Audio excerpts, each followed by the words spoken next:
Members, good morning. We have got a quorum and it's already the appointed time. May I call the meeting to order. In relation to Chapter 3 of number 78 of the Director of Audit, entitled Management of the Development at Anderson Road Project, we have an open hearing today. Present today, we have Ms. Winnie Ho, Secretary for Housing, Mr. Lam Sai Hong, Secretary for Transport and Logistics, Mr. Michael Fong, Director of Civil Engineering and Director, Ms. Agnes Wong, Director of Housing, Mr. Jimmy Chen, Director of Highways, Mr. An Yu Hong, Director for EMS, and also Ms. Rosanna Law, Commissioner for Transport. I'd like to know if members have any declaration of interest. Mr. Leung? Chair. I represent the real estate and development sector. Of course, I'm not aware of the identity of contractors A and B mentioned in the report, but they're quite likely to be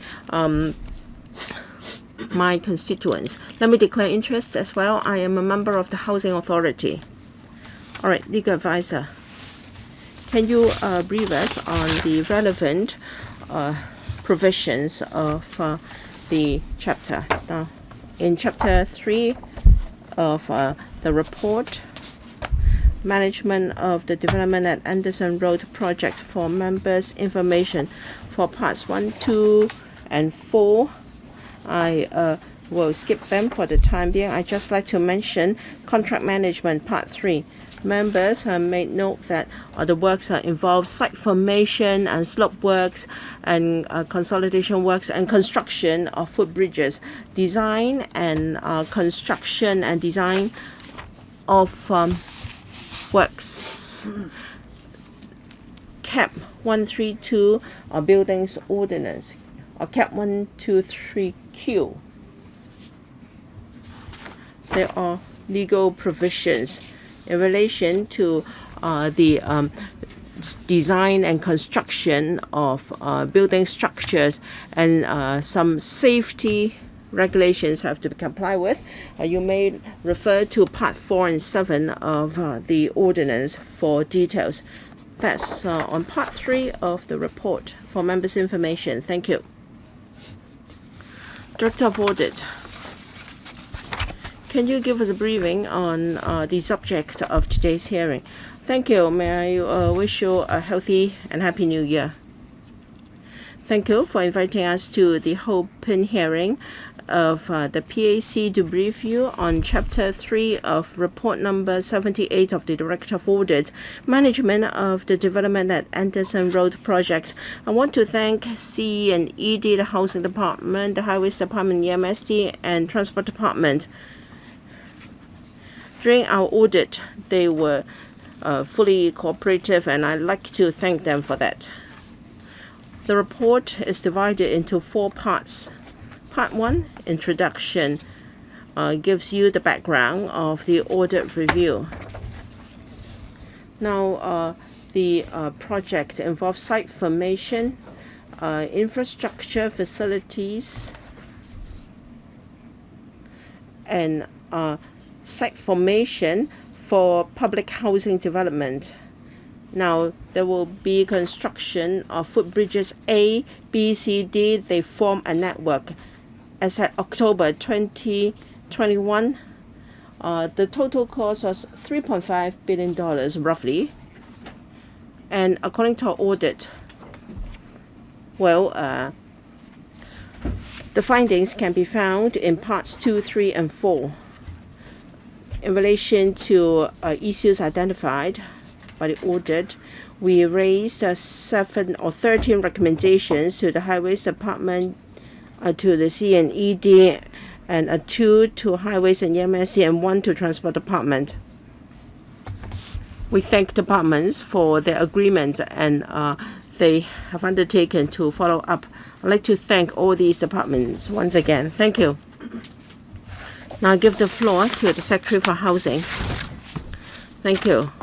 First, I would like to thank the Audit Commission for its comprehensive audit work and valuable comments with regard to the design of the footbridges and contract management by the Civil Engineering and Development Department for the development at Anderson Road project, the management of the footbridges by the Transport Department, and maintenance of structures of the footbridges by the Highways Department, maintenance of the electrical and mechanical works of lifts and lighting works by the Electrical and Mechanical Services Department. My thanks also goes to the Public Accounts Committee for giving us the opportunity to explain the relevant details.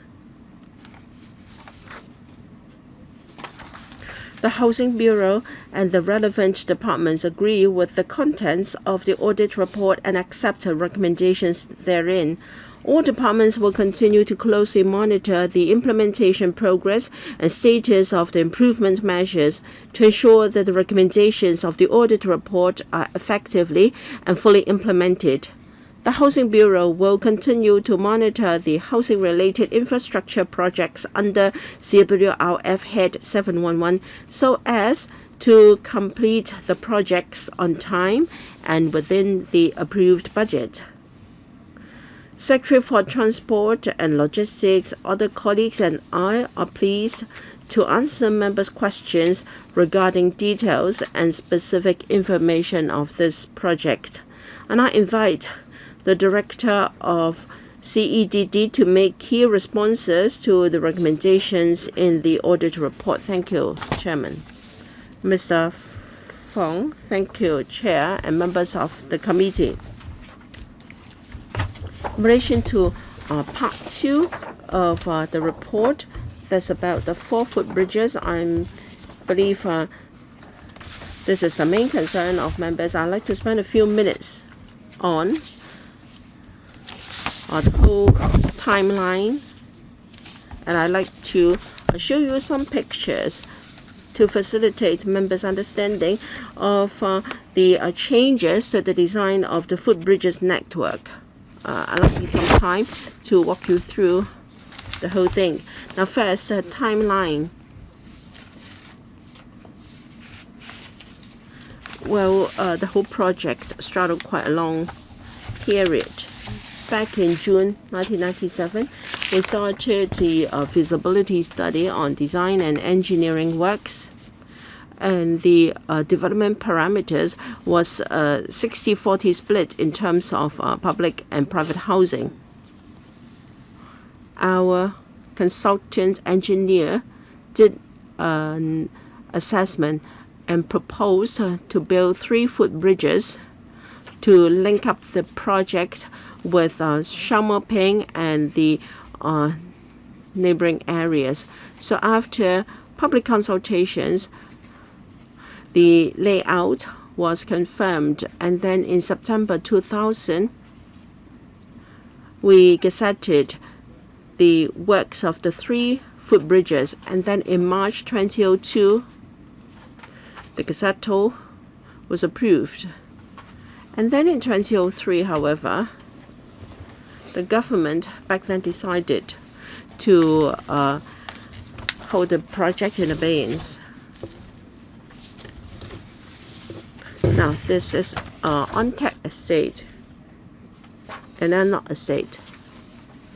As I said, the original plan was a 60-40 split, but now on-Thai estate was then designed to be either an HOS or sandwich class housing, and now on-Tech and on-Thai estate is an HOS and PRH mix. So the layout as shown here was gazetted, and you can see the footbridges as originally planned. We had bridges A, B, and C. Further down the timeline, in 2003, the government decided to suspend the development of the project, and then in October 2005, the government decided to reactivate the project. But then the housing split was changed from 60-40 to 100% public housing. And because of the government's decision, in June 2006, we started our design and construction consultancy contract. And in August 2006, the Housing Department indicated that it would have to revise the footbridge networks, including the addition of one more footbridge and to change the alignment of footbridge B. So starting from early 2007, we consulted the public on the project. In March 2007, at a district council meeting, we received a view that the design of the footbridge network should be reviewed.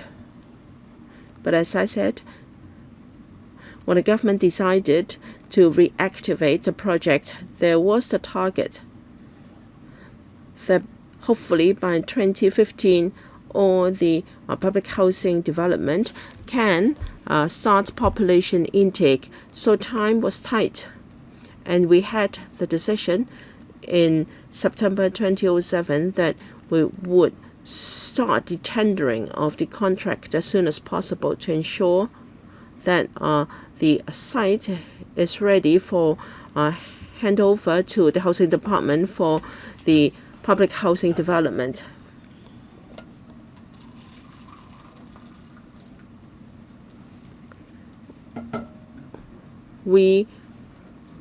Now, as mentioned in the audit report, we use excise contract clause for the footbridges or excision contract clause. Should there be major changes to the design, we can remove all three or take all the footbridges out from the contract for retendering. That would be acceptable. And then in 2007 November, we applied to the Finance Committee of the Council for funding support, and members of the Council felt that we should review the design of the footbridges. And then the Transport and Housing Bureau then agreed to do so. We obtained funding approval from the Finance Committee in 2007 and started Contract A in January 2008. All the way to March 2009, the Housing Department completed its latest transport review study and recommended a fourth footbridge. And the location and the layout of the fourth footbridge was relayed to the CEDD. Because the final layout was quite different from what was gazetted earlier on, so in November 2009 we re-gazetted the 4 footbridges, and then in September 2010 the 4 bridges were approved. In September 2011, the CEDD did a detailed design, and it took us about a year to do that. And then in 2013 January, having considered in March 2012, having considered a number of factors, we decided to keep the original footbridges A, B, and C with some amendments, and we asked contractor A to take up the work, and we decided to tender out footbridge A in a new contract. Because D was not originally in the design, so it was tendered out in a separate contract. We tendered contract B in October 2012, and it started in January 2013, and in 2016 December, footbridges A, B, C, and D were largely completed. This is the location and layout of the originally planned footbridges and the latest version. Now, what have we done to footbridge A? We have added a footbridge deck that span over Leon Road, and we added one lift tower. Footbridge B. Well, the change is quite substantial. We added an underground subway below Onslow Road, and on the two sides we added two lifts. Footbridge C, again, there were major changes. We added new decks, and we added two lift towers.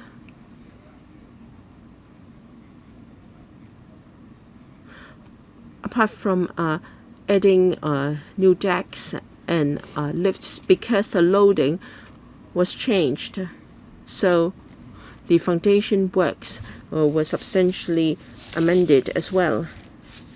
So footbridge D was newly added. As can be seen, is quite a large-scale footbridge system. This table gives you an overview of the changes of the footbridges. Footbridges A, B, and C, the total number of lift towers were different, and the number of decks, etc.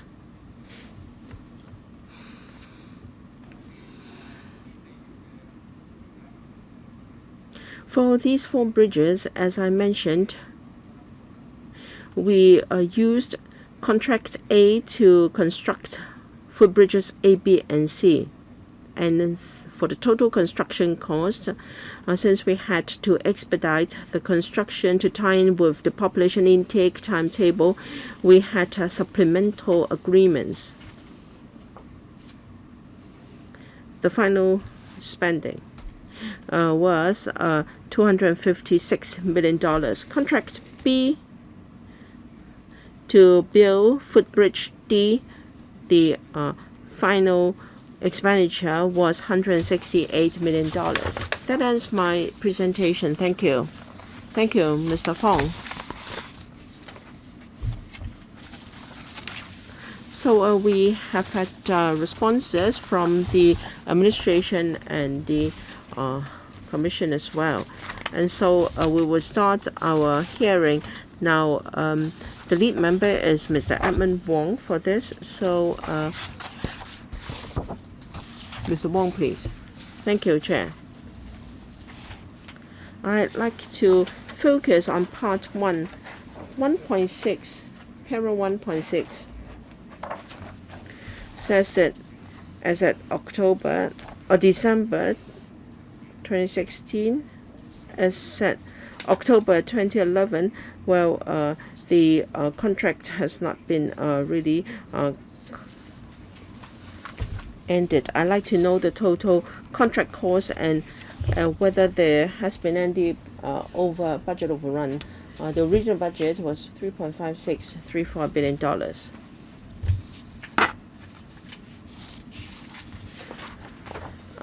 Director for CED. Yes, let me give the floor to Mr. Fong. Thank you. The final spending was confirmed in September 2012. As mentioned in the report, the total funding approved was $3543.4 million. The final expenses was $3.465 billion. There was no budget overrun, to put it simply. So we did not exceed the total approved amount. We completed all works within the approved amount. Mr. Edmund Wong, do you have the final figure and the breakdown for our information so that we have a clear idea of the details of contracts, including the VOs and the agreements, so that we have more information to know more about the whole thing, of course. Mr. Wong, second question, paragraph 1.9 of the report, 1.9a. It is suggested that because of design changes of footbridges A to C, it led to an extra cost of $186 million and payment of acceleration cost and claims from contractor A, respectively $23.1 million and $47 million. Now, according to the department, there was no cost overrun at the end.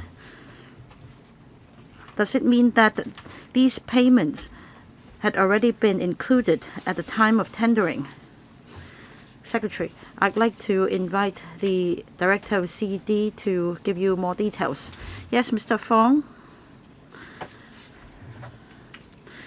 Well, usually for project costs, we have a contingency provision to deal with matters relating to unexpected circumstances arising from the design of the project. This is a standing practice. Usually we reserve 10% as contingency. On the whole, together with the unexpected circumstances, we utilized the contingency provision to pay for the matters as set out. That is the acceleration cost to expedite the progress, and also claims from the contractor as a result of request for extension of time. And this comes under the project estimate. $186 million relating to the variation of works also included in your project estimate. I just want to confirm this. Mr. Fong, please bear with me. Apart from members present here, we also have audience watching this webcast, and when I call a member or a public officer to reply, you need to give time for the camera to point to your face so that members of the public will know who is speaking. And this will also give you time to consider how to form a reply. Mr. Fong. Thank you, Chairman, and thank you, member, for the question. As I mentioned,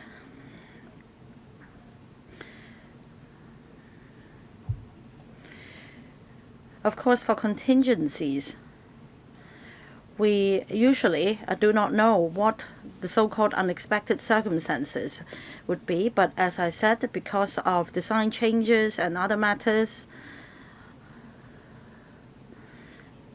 costs have been incurred, and the expenditure as a result was covered by the contingency provision. Mr. Wong, of course, a project entails a contract sum together with the contingency provision, which would also be included in the tender document. What is the standing practice of the proportion of contingency provision?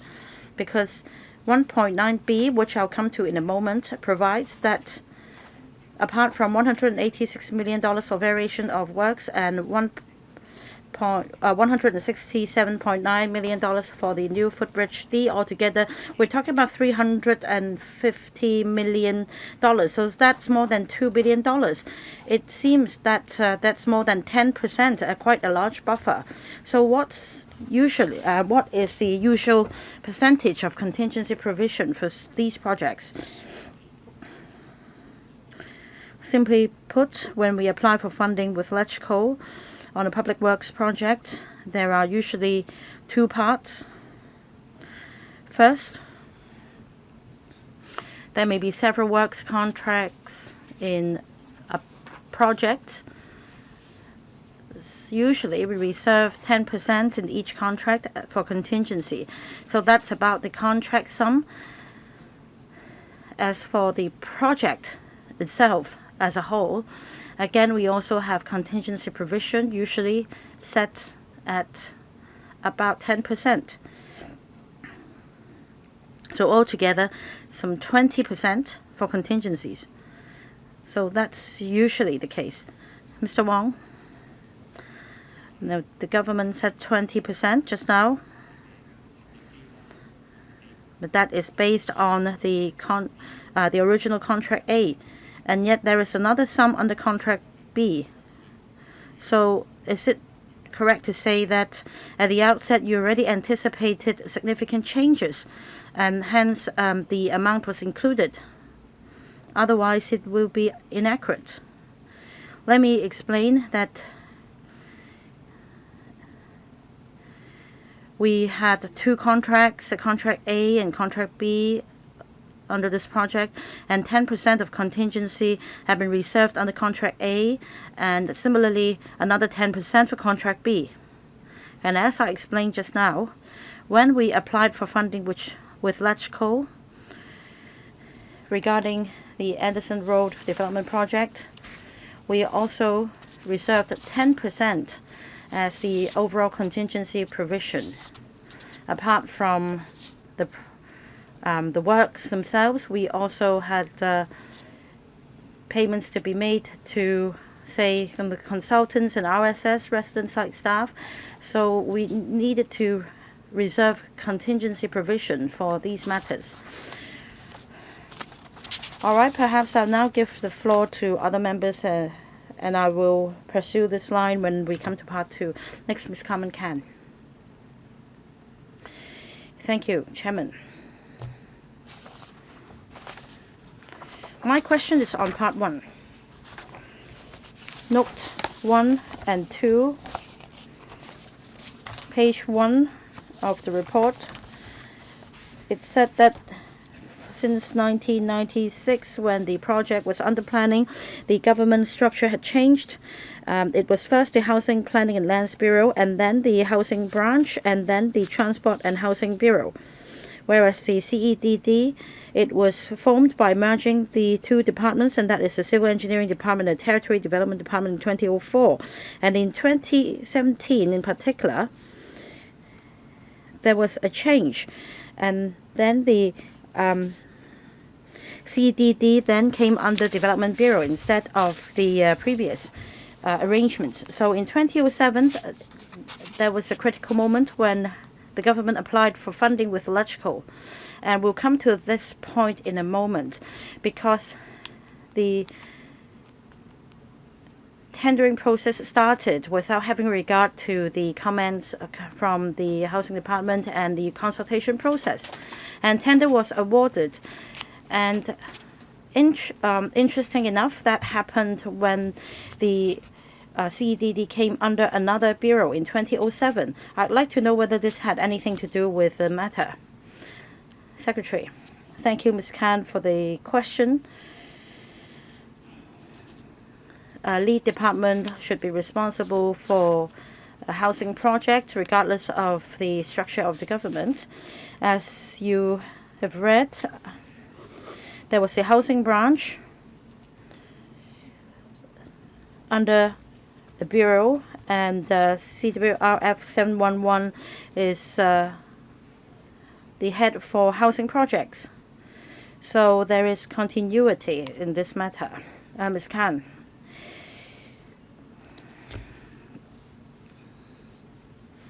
As the Director of Civil Engineering and Development gave a presentation just now, we learned that the housing split changed from 60-40 to 100% housing, public housing. Which department was responsible for this decision? Secretary. The Housing Bureau is the lead bureau, and we commissioned the CEDD to take charge of this project. The CEDD is also the head department. So I would say that the CEDD is the department responsible for the arrangements of the project. So Ms. Khan, you were asking about the public-private housing mix from 60-40 to 100%, and you asked which department was responsible for the decision. Is that your question? Right. Your understanding is correct. My first question is who made this decision to switch to 100% public housing? And second part, when the project was approved, who decided that the project or the tender should be awarded without having regard to the Housing Department's comments? So the first part of the question is the Housing Department was then responsible for the project because of the change in the public-private housing mix in order to meet the public's needs. She hasn't answered this part of the question. Thank you, Ms. Khan, for clarifying the question. In terms of the overall development, such as public-private housing mix, the Housing Bureau would make a decision, and then we consider the client request, including the scope of site formation, the relevant roads, and the design of footbridges, and that the CDD was the responsible department, and the CDD was the vote controller. Ms. Khan, I ask these questions because I want to know more about the department's responsibilities. According to the PowerPoint given just now, because of the Housing Department's request to start population intake in 2015, they started tendering early. I want to know whether in the end population intake started in 2015 and were residents affected. I will defer to the Director of Housing, Ms. Wong, to take a question on population intake and the time frame. Yes, Ms. Agnes Wong. Let me start by explaining that we have Head 711, and that is the CWRF. Under this head, public housing development projects are undertaken, and the lead policy bureau is the Housing Bureau. We have different vote controllers depending on the nature of the project. When it comes to site formation, footbridges, the CDD is the lead department or the vote controller, and we're in close liaison with the CDD. As Mr. Fong mentioned just now, because of the change in the public-private housing mix, we had to reassess the situation. District councillors and electrical members suggested changes to the locations of footbridges to enhance connectivity, and the CDD was in close communication with the Housing Department because the project involves not only the construction of footbridges but also site formation and the associated works. And then after the consultation process, we learned the divergent views from the local communities and the district and the legislative council. And then we put our heads together and decided to drive this change so that we could get ahead. And as per Ms. Carmen Can's question, the target was to complete site formation by the end of 2011 so that we could start the superstructure construction then. The target then was to complete the project in 2015, but in the end we couldn't meet this target. The site platform was handed over to us, but perhaps Mr. Fong can also chip in a moment. But let me first explain that because of the geotechnical issues, which was unexpected, the handover of footbridges came late. So housing production also started late, and that there was also a delay relating to water supply, and the original completion date was in 2015 for ONTAD. In the end, population intake started between 2017 and 2018. For ONTAD, it was in 2016. Thank you. Mr. Fong, anything to add? Director of CD. Thank you, Chairman. Just to supplement,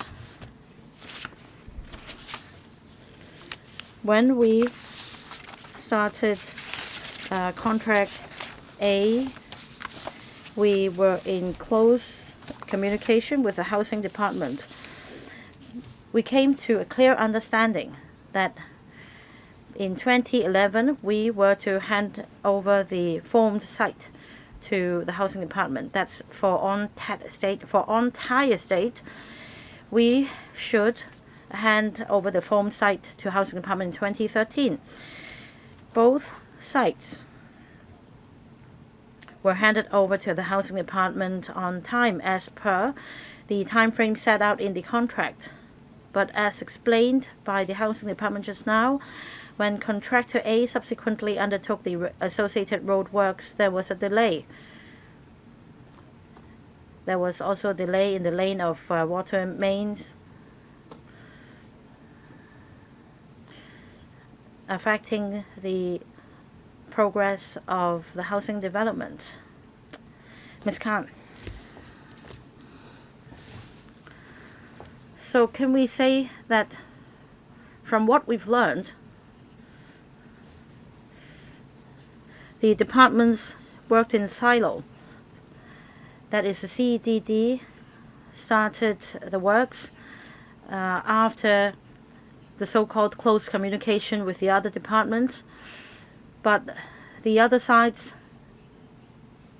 comments were ignored, and they just proceeded with their part. They didn't accept the other side despite what was said over the communication process. We'll come to that in a moment. But in terms of contract management, there are so many problems. Housing is a matter of people's livelihood. Is it that you could work on your own without working with the housing department? Which bureau was the responsible bureau for funding application in LegCo? It was the Housing Bureau, which undertook the whole project. Ms. Khan.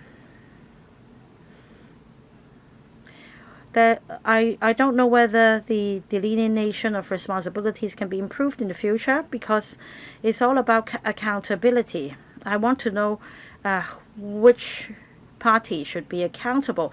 Let me clarify. At the time, the Transport and Housing Bureau, the then Transport and Housing Bureau, was the policy bureau responsible for funding applications with LegCo.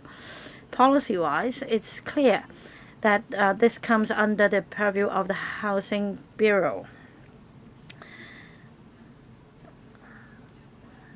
The project was delegated to a vote controller,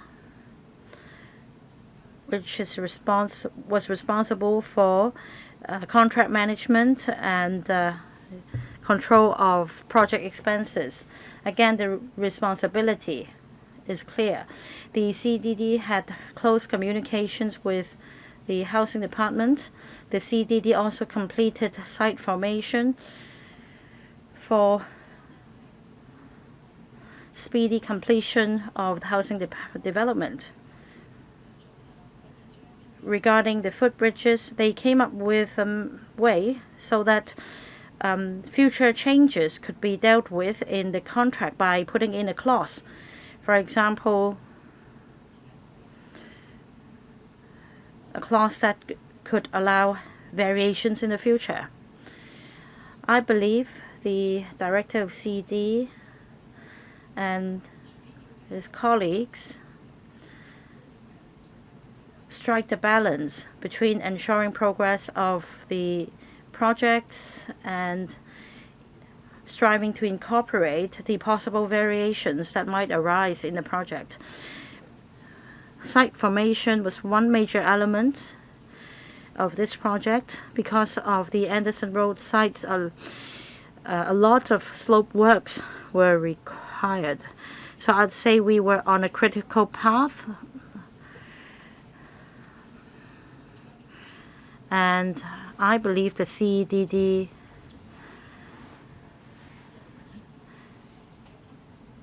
gave significant consideration to these major components of the project so as to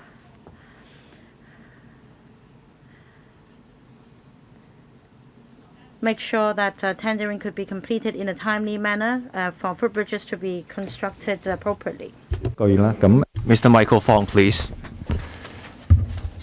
As I mentioned during the slide, for contract A, that started in January 2008. I looked up the records. The CEDD and the Housing Bureau were anxious to get started with the project. Otherwise, we wouldn't have been able to deliver the 2 housing estates in 2011 and 2013 respectively for topside development. Now the footbridges. There was a need to get started with the works as soon as possible back then. The records show that the officers back then considered the matter thoroughly. We had this exception clause in the contract to address the matter. This means flexibility for the government.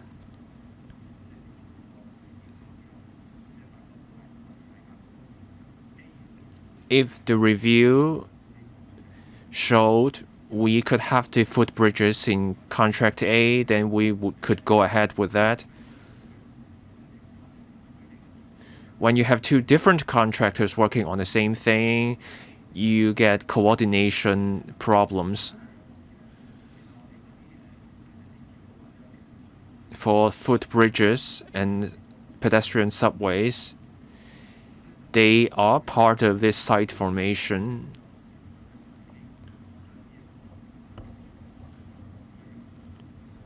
The teams working on the project back then were trying to minimize possible coordination and interfacing issues. They wanted to do a review and then decide how to proceed. Ms. Carmen Khan, please.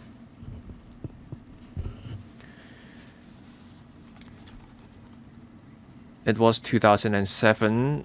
There was confusion over roles and responsibilities. The Bureau, the Transport and Housing Bureau, came to LegCo for funding. This was under Head 711. But the CEDD under the Development Bureau decided to get started with the project. They wanted to deliver the project on time, but that didn't work. The exception clause offered no assistance. The government was subject to claim after claim. The government claimed no cost overrun. Just then, the CEDD told us it added up to $2.2 billion in contract sums, but the total amount in the end was $3.5 billion. As Mr. Edwin Wong was saying, there's a discrepancy of more than $1 billion. For the contract, it was $2.063 billion, but now there was an extra $700+ million in the final sum. How can you say there is no cost overrun?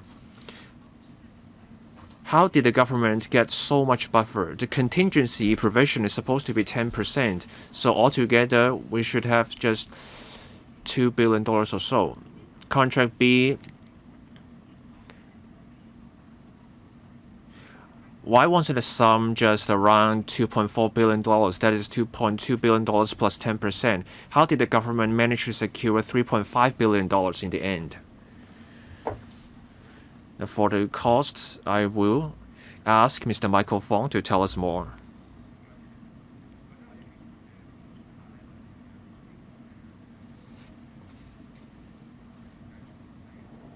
The total funding granted came in 3 parts.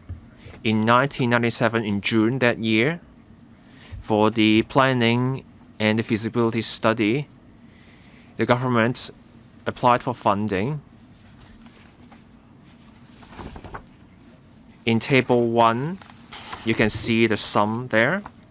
In July 1999, there was site investigation and detailed design. The government applied for funding. And then for Project Vote C, that was funding of $3.4 billion.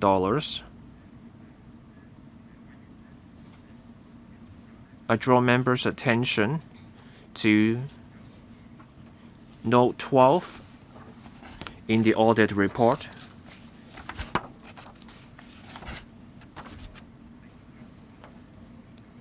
The increase in the contract sum saw an increase of $781 million. $300 million or so was due to price fluctuation adjustment.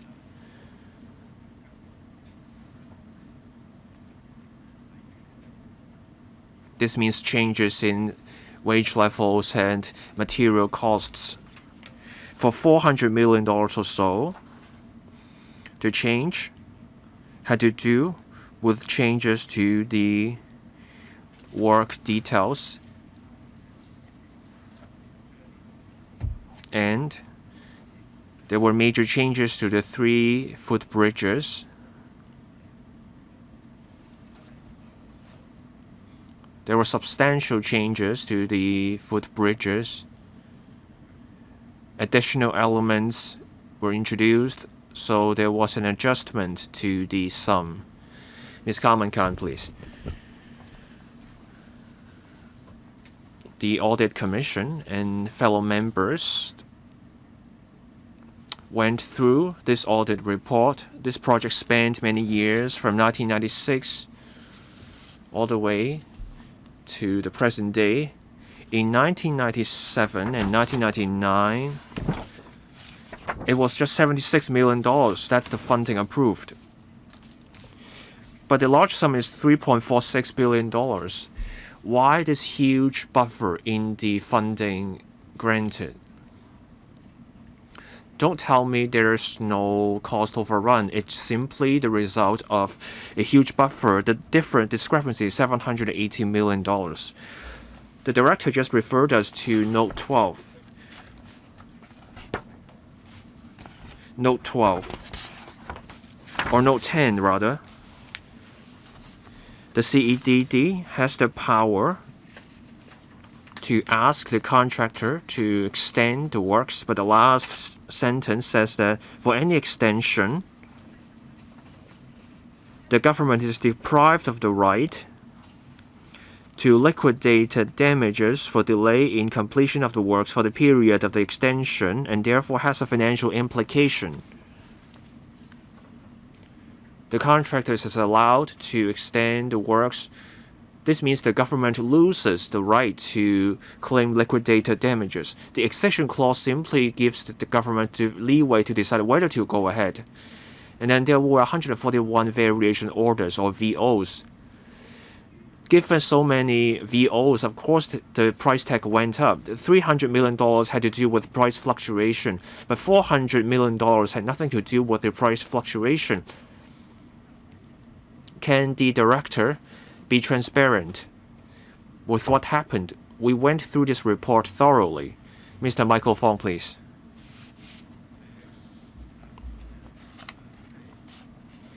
Thank you. We agree, and we will take on board the points mentioned in the audit report. Changes were made to the project, and then there were additional time needed for the contractor that led to extra expenditure. We note that.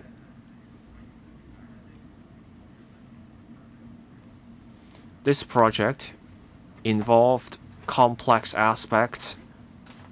It was a large-scale project. In our experience, during a project, changes are inevitable. Our job is to minimize the impact of such changes, and that's for the project teams to take note of.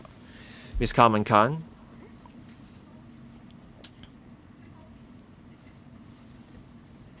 back then, the CEDD made the decision.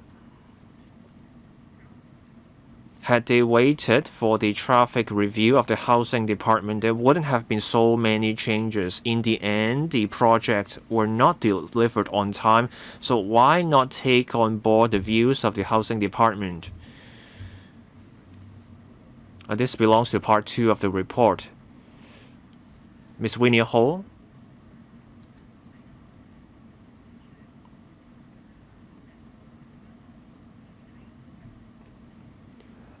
Site formation was a key part of the project. There were large-scale slopes to deal with. The CEDD wanted to kickstart the key projects first, and then changes to be made later down the road. Can Mr. Michael Fong to give us more details on how the CEDD made the decision? This belongs to part 2 of the report. Mr. Edwin Wong will have more follow-up questions, but Mr. Michael Fong, can you just tell us a bit here? As I was trying to explain the matter, we adopted the accession clauses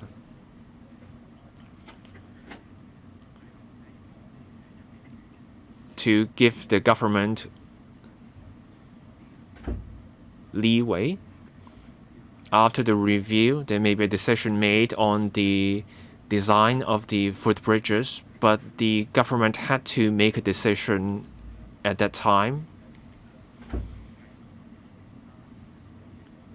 The government had to decide whether to go ahead or drop those 3 footbridges and maybe have a new tendering exercise. The team back then analyzed the situation. I looked at the internal records.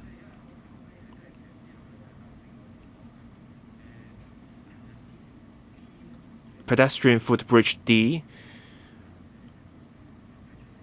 was approved under a separate contract. It was more than $150 million, the contract sum.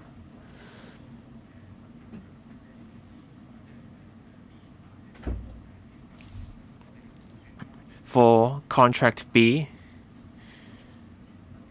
if we went by a new contract for footbridges A to C, the contract sum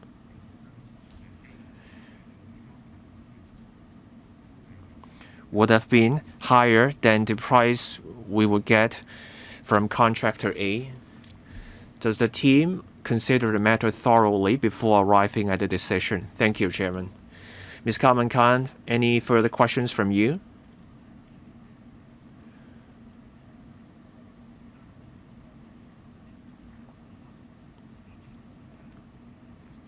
Chair, we do have an idea of what happened. The housing department warned against using a single contract and suggested using multiple contracts instead.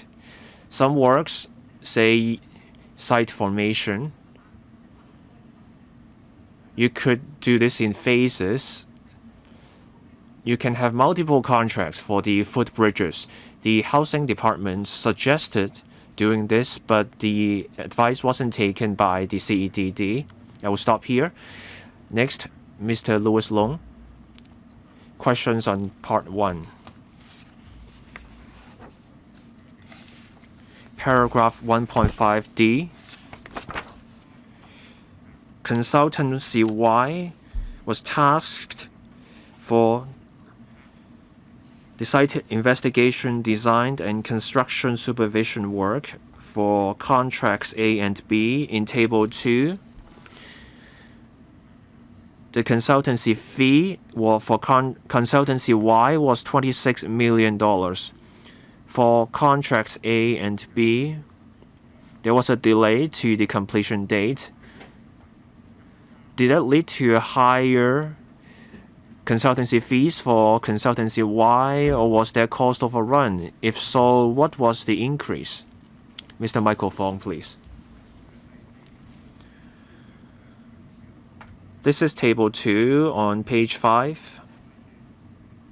Consultancy Y, the fee being $26 million.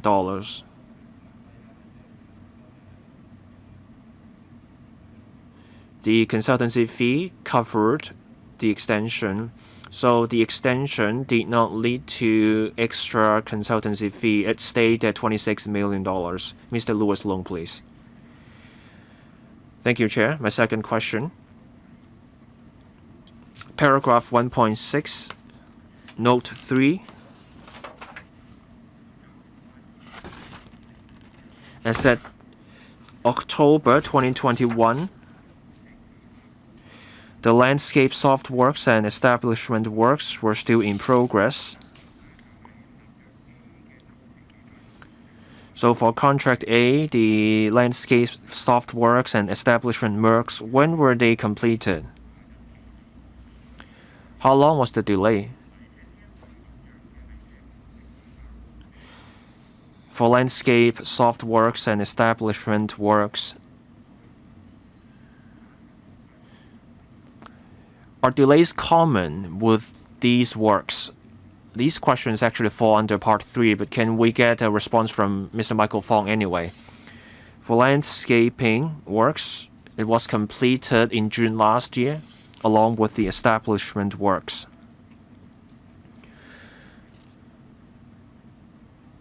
Are these delays common? Actually, these delays are not common. We do acknowledge that the performance of the contractor left much to be desired. Mr. Louis Long. And my last question.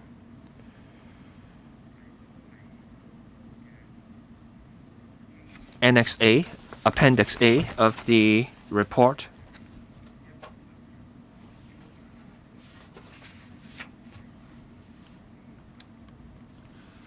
That's page 62 of the English version. In Note 2, the original contract sums of contracts A and B included provisions for price fluctuation adjustment.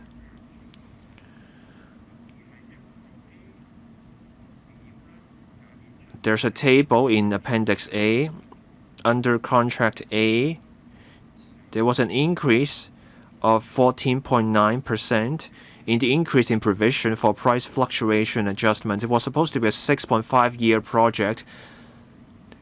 It actually took 9 years for Contract A to be delivered.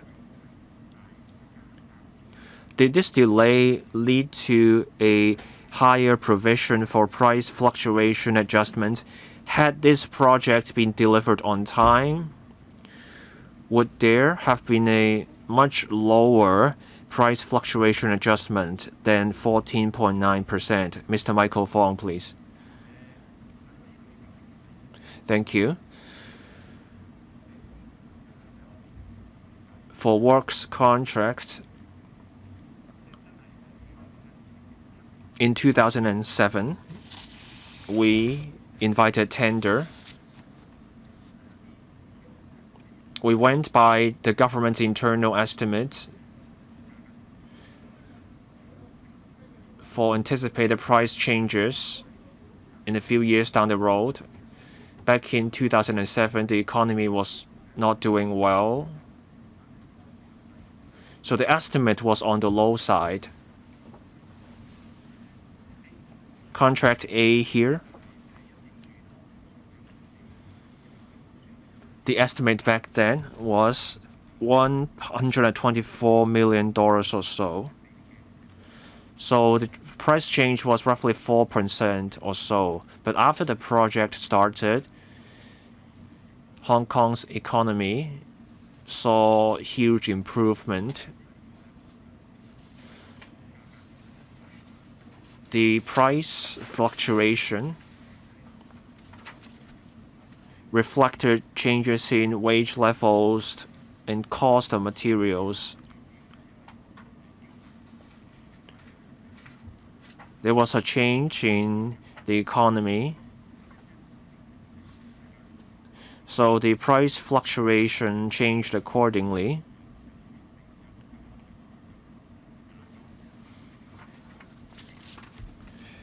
we were looking at $124 million, but then it was adjusted to more than $400 million. So I will stop here. Thank you, Chair. Mr. Leung? I have no further questions, Chair. Next, Mr. Lok Chung Hong, to be followed by Mr. Paul Tse. Thank you, Chair. My question relates to para 1.9. Construction and management of footbridges A to D. A says that the design changes of footbridges A to C constructed under Contract A led to variations of works under Contract 8 valued at a total cost of $186 million, payment of acceleration cost $23.1 million, and claims from contractor A settled at $47 million.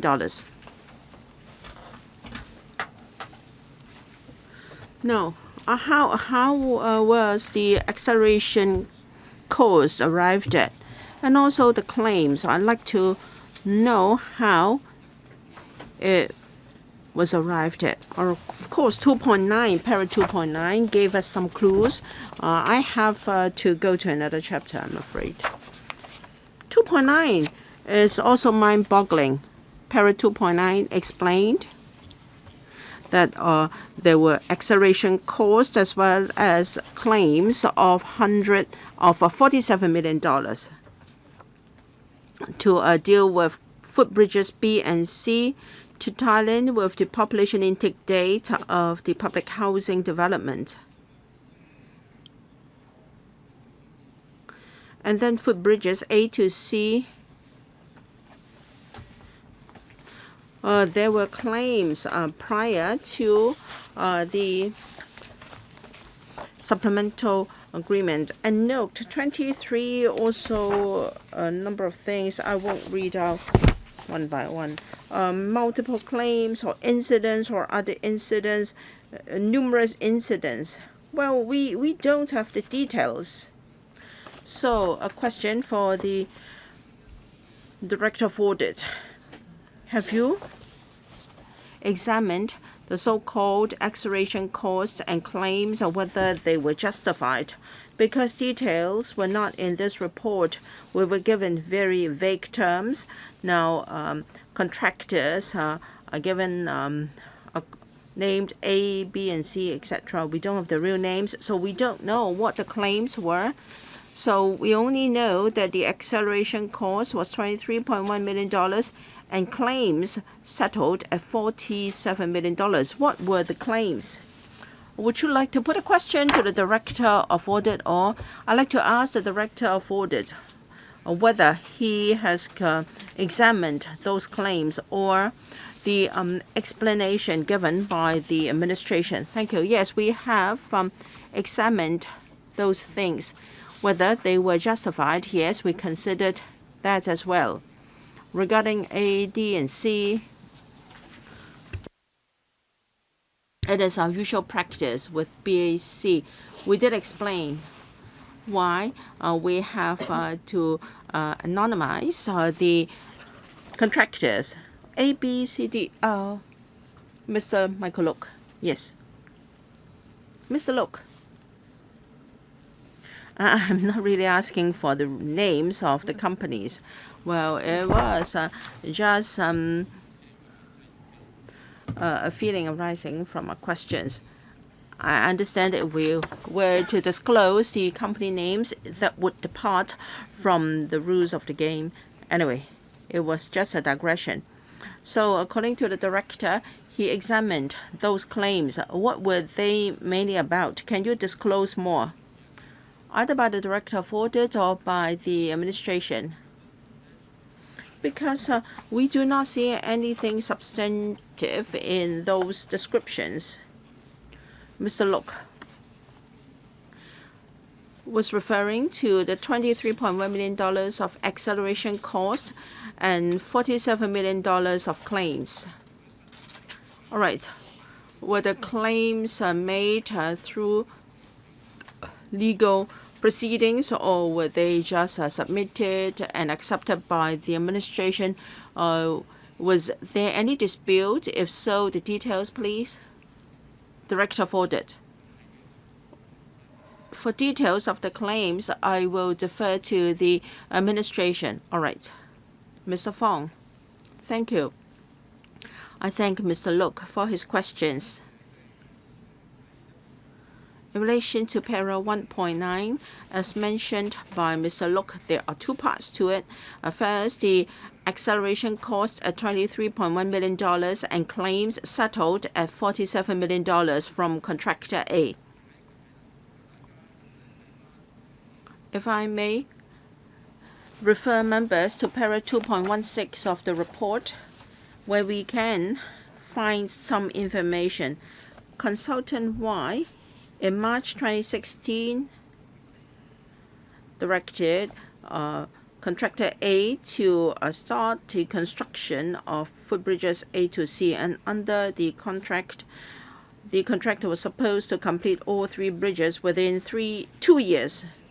But then, because of amendments to the design of the footbridges, the addition of one and also other variations, the contractor under the contract could ask for extension of time to complete the works. The consultant back then reviewed the claims comprehensively and considered them justified. So the completion day, the works started in March 2012 and supposed to be completed in March 2014. And then after considering the claim, the consultant agreed that extension of time should be allowed to March 2016, April 2016. We maintained very close communication with Housing Department, which gave us this demand that footbridge B be completed in August 2015 and June 2015 for footbridge C. So contractor A will be in compliance with the contractual requirements if the footbridges were completed in April 2016. So we asked them to accelerate the works, meaning more workers were deployed to work longer hours every day. So extra time was involved, requiring extra cost. So $47 million. Extension of time from March 2014, the original completion date changed to June 2014. So there was a claim from the contractor. The contractor felt it justified to claim us for the extra overhead or operating costs of the construction site. So the claims were settled at $47 million after analysis, and to accelerate the works in order to tie in with the housing demand, it was at $23.1 million, as mentioned by Mr. Look. The consultant and the contractor went through protracted negotiations. We had to deal with money matters very cautiously. In the process, we had to, checking the information, the consultant back then demanded substantial information before finally approving the claims, considering that it was justified and they were real expenses incurred by the contractor.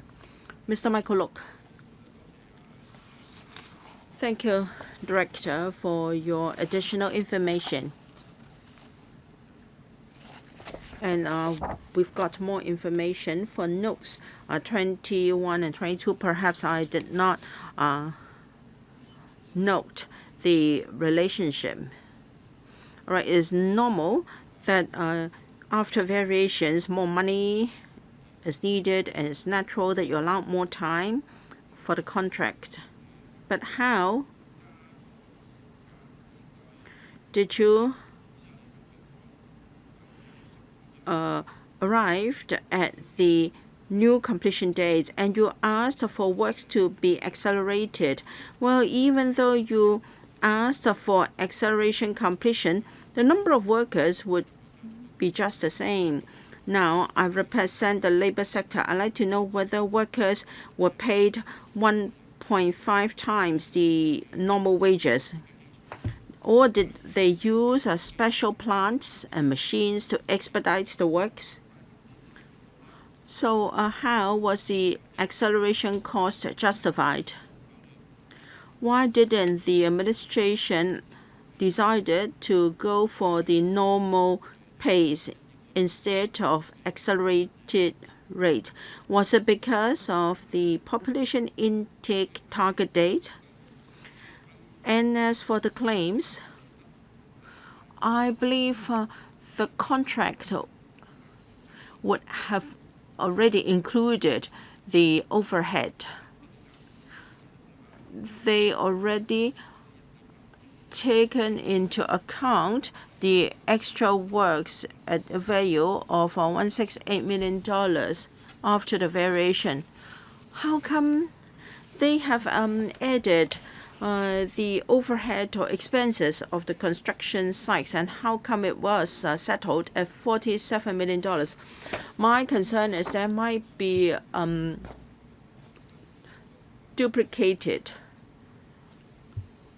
expenses claimed from the government. Thank you. Should there be any duplication in the claims, they must be removed from the estimate.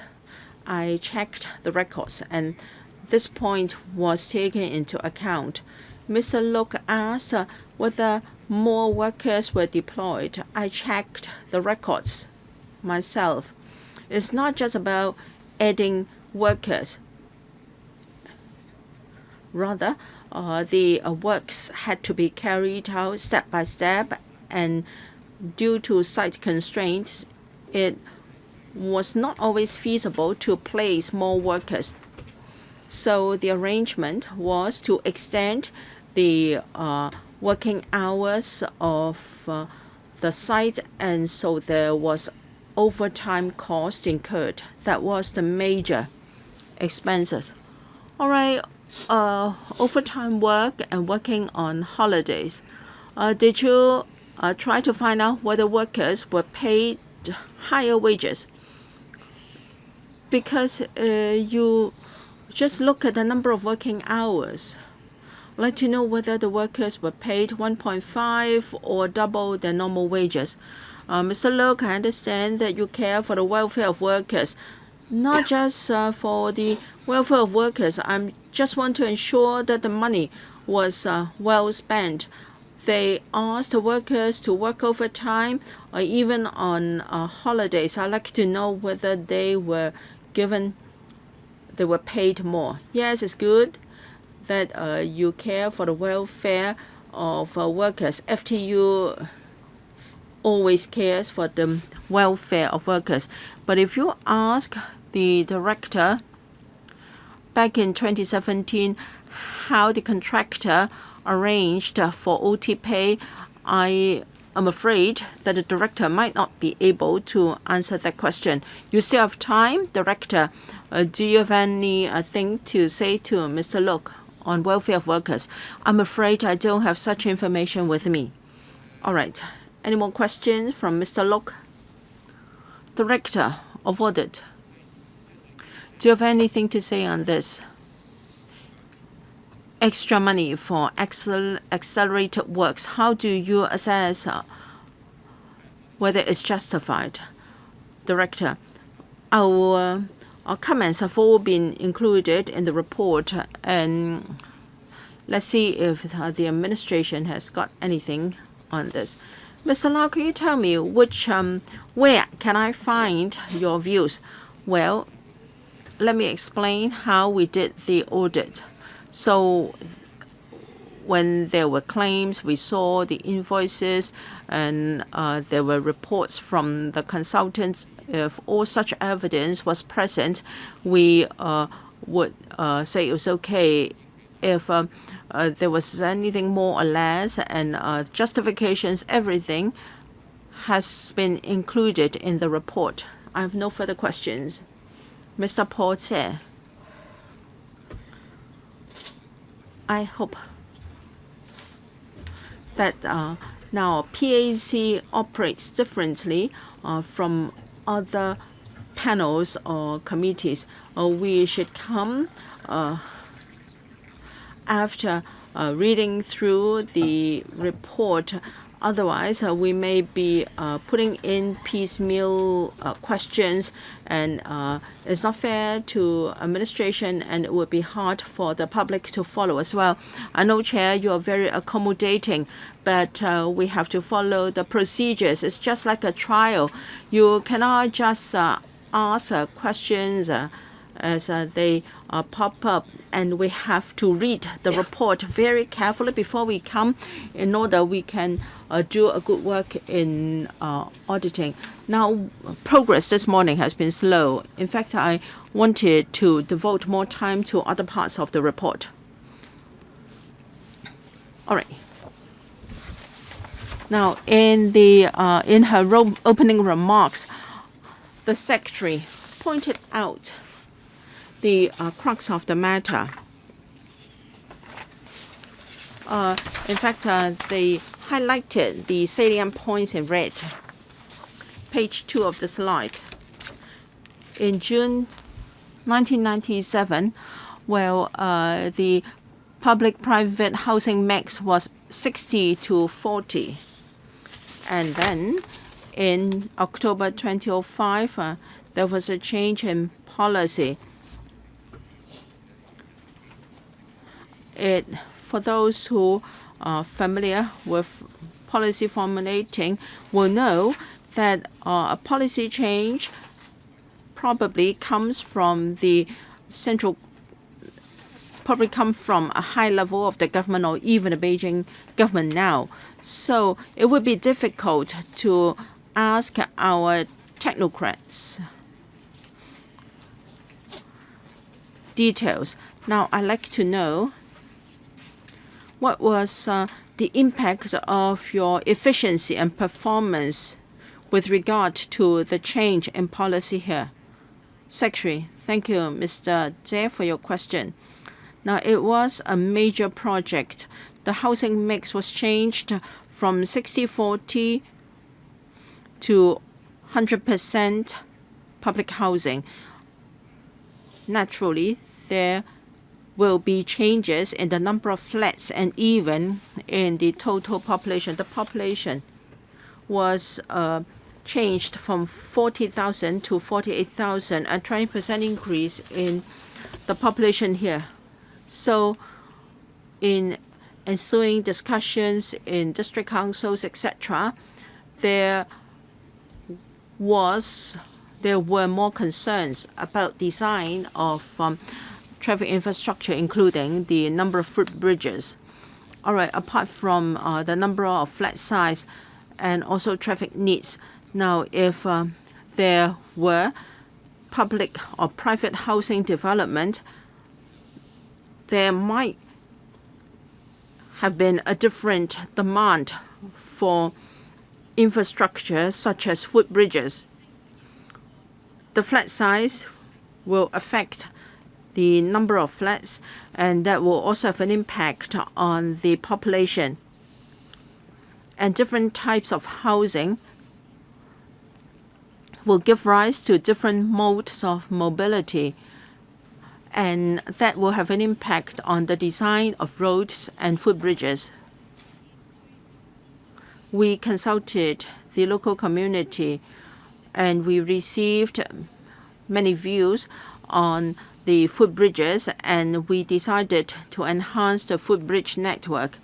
Let's see if the director has anything to add on views received during the latest stage of public consultation. Director of Housing. Let me supplement on the question of traffic and pedestrian flow. And for public housing development, we need to consider development parameters, and it's for our colleagues to consider the design afresh if there are changes, including community facilities and other ancillary facilities. Apart from working on our own, we also need to consult other departments and district councils, as well as conducting engagement sessions. Now, I wouldn't say we started afresh, but indeed we had to consider the design and planning aspect afresh. Well, Chairman, I hope that I'm not being a defendant here, but at least in terms of public policies, we need to have the big picture. The other point is this. The other highlighted sentence is population intake in 2015, and that is one reason why a lot of money had been spent.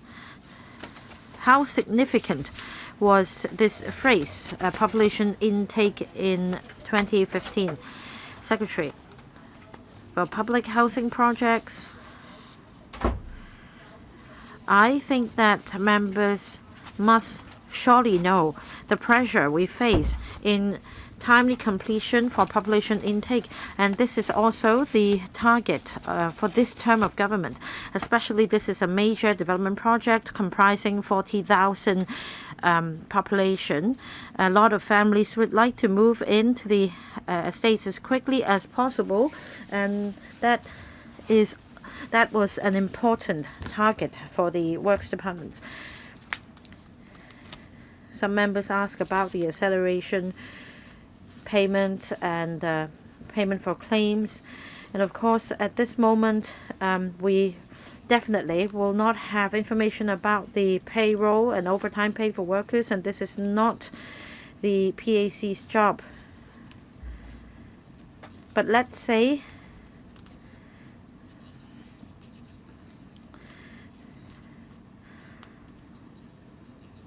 as a compromise, accelerated costs and claims were included, like Ms. Kamen Khan asked. At the end of the day, you couldn't meet the target anyway. So my question is, let's say we take out the 140 VOs and the accelerated cost payment, the claims. Did you consider the extent of the delay without these payments? Or how big would be the impact if we didn't make these payments? I'll defer to the Director of CED to take this question on project estimates and whether some information can be shared with members on how the decision was made at the time. Mr. Fong?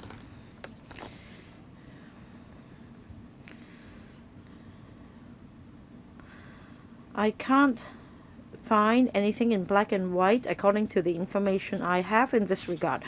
But as I said just now, if we didn't complete the 3 footbridges under contract A and instead engage another independent contractor to undertake this part of the project, the interfacing problem could lead to a significant risk of delay. And I believe my colleagues at the time conducted an assessment. We can't say for sure by how much the project would be delayed, but there was a substantive risk.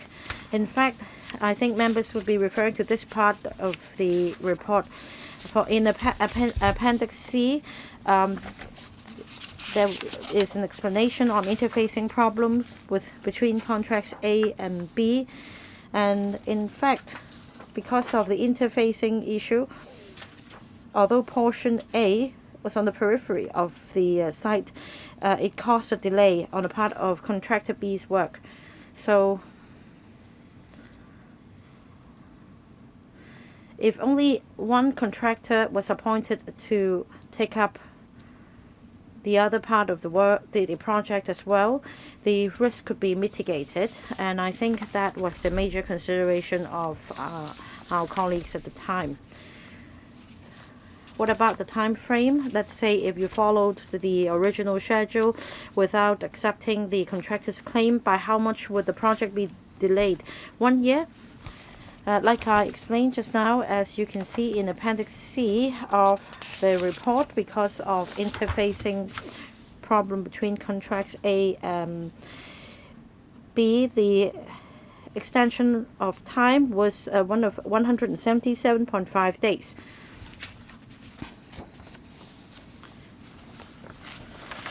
I'm looking at Table 4, which shows the final completion date of the footbridges.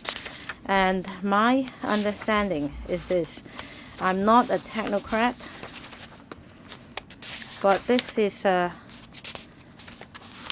very much elevated footbridge, usually deployed for hilly terrains in Hong Kong. According to your analysis, would you say that for this Anderson Road development project, this feature was quite unique and not the same as the ordinary footbridges or developments we had in terms of the level of difficulty in Hong Kong? Secretary, let me explain by saying that I believe Anderson Road development project is a very special example, given the large amount of slopes, steep slopes, and hilly terrains. Relatively speaking, in the New Territories North, the terrain is relatively level, so that's quite unique. I'll see if the director of CED would like to supplement. Mr. Fong. We have a stepped site, and for the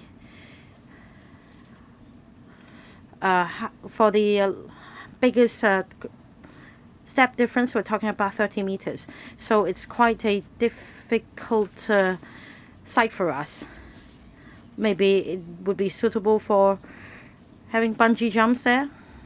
Anyway, for this part, let me end by saying this, and I'd like to put a footnote here. I'm sure that the members are familiar because of the additional works to be carried out for the 3 stories to be built to our added to our complex. We had to allow workers to work on weekends and work overtime, and Mr. Lok asked about whether workers benefited from the arrangements. It's not about adding more manpower. We had to take into account the critical path, but because of special reasons, if nighttime works are required or overtime is needed, then by common sense, definitely additional costs would be incurred. That's 4 stories for the electrical complex, not 3 stories. Secretary.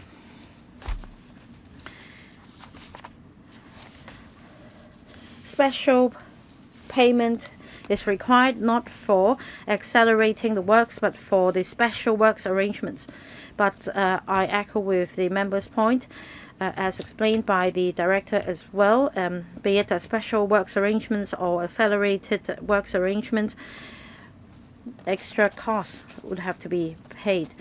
Right, we're moving on to the next part, and I was just reminded by Mr. Chair that we should stick to the order of the report, and it's now for us to move on to part 2. I give the floor back to Mr. Wong. About part 2, let me start with paragraph 2.4. The CDD awarded a contract A at the sum of $2.063 billion. At the end, the cost incurred was some 38% over the original contract sum by $781.3 million, and that is $2.8443 billion. Taking out the $306 million of price difference, well, the Director explained that the sum was attributed to the contingency provision, and I asked the first question about contingency provision, 10%. So $480 million, and that's some 20% contingency instead of 10%. Is there a misunderstanding here, Mr. Fong? I earlier explained that we reserve 10% of contingency in the contract, and for the whole project we reserve another 10% for contingency, so that's close to 20%. Mr. Wong, so 20% total for contingency, 10 plus 10, is that what you mean? All right. That's the usual practice for all projects in general, yes. So this is the practice. Please wait for my direction. Please refrain from having a dialogue here. So Mr. Wong is saying that the usual practice for government works projects is like what you said? Yes. Yes? Okay. Mr. Wong. So if you reserve 20% for every contract, and of course I understand that no contract is ever the same, and if that is a standing practice of reserving 20% as contingency in the construction sector, then that is reasonable. But if at the outset we reserved 20% as contingency, with the funding coming from LegCo's approval, is there an expectation for the contingency provision to be exhausted?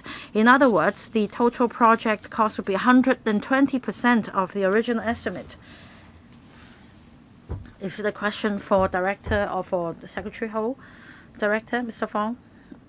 Thank you. As I explained, at the level of the contract, we reserve the contingency provision. At the level of the contract, we reserved another portion as contingency. Sometimes there may be several contracts under a project. There may be 4 or 5 contracts under one project. So we have contingency provisions for contracts respectively and also for the project itself. It's not a standing practice to reserve a 20% contingency provision for the project as such. Is there any overlapping? Let's say if you have 10% for each contract and 10% for the project, then there could be an overlapping. So 20% of total as contingency. I think that's what he said. Right, paragraph 2.9a. In August 2006, the Housing Department advised that there would be amendments to the project. Tendering had yet to begin, and it was learned that a footbridge would be added and footbridge B would be realigned. And then 2.9b, the Housing Department suggested the CDD to complete site formation in phases through several works contracts because of the significant changes to of the footbridges design. You said that you had close liaison with the Housing Department. In such circumstances, why did you heed the Housing Department's comments? Because the Housing Department is the major user. It's a public housing project for 48,000 population. Why didn't you listen to the Housing Department? Director. Now, the arrangements was that an excision contract clause was added, and as I said a number of times just now,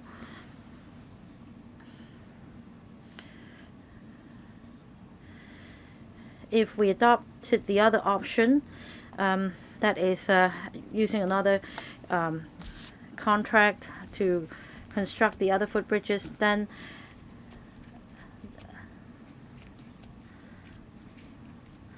then we could have just taken out the footbridges, and the housing department back then gave us a gentle reminder, so to speak, to face it under several works contracts. I believe that the team considered different factors at the time and decided that the contractor A should undertake the construction of the 3 footbridges as it was more appropriate.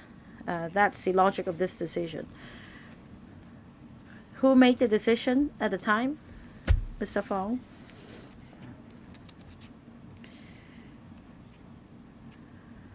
According to record, the consultant conducted a comprehensive review and advised the CEDD, and the CEDD considered all factors and ultimately decided that the contractor A should take up the construction of the 3 footbridges.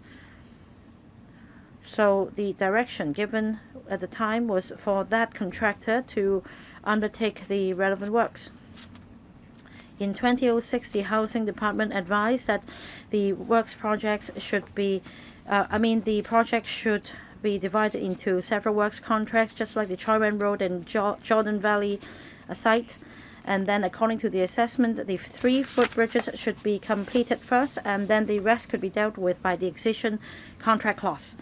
According to Kwun Tong District Council in 2007, according to the minutes of that meeting, in paragraph 3, it was said that the consultant would be engaged to conduct a detailed design and site formation study, and then in September 2007, the tender would begin.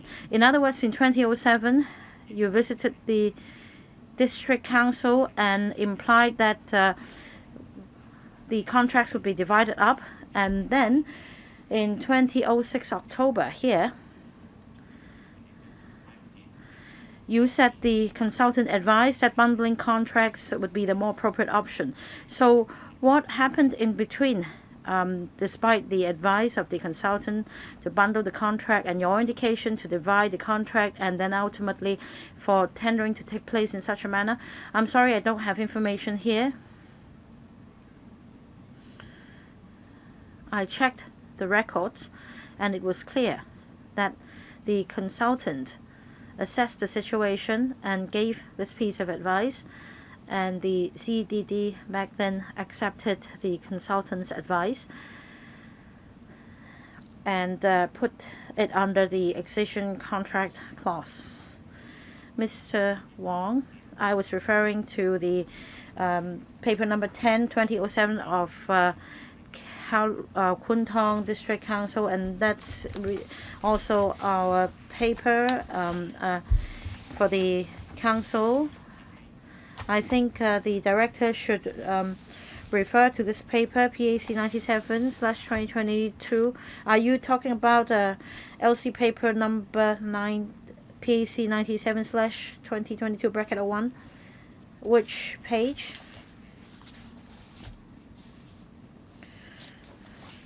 Kwun Tong District Council discussion paper number 10/2007. Which page?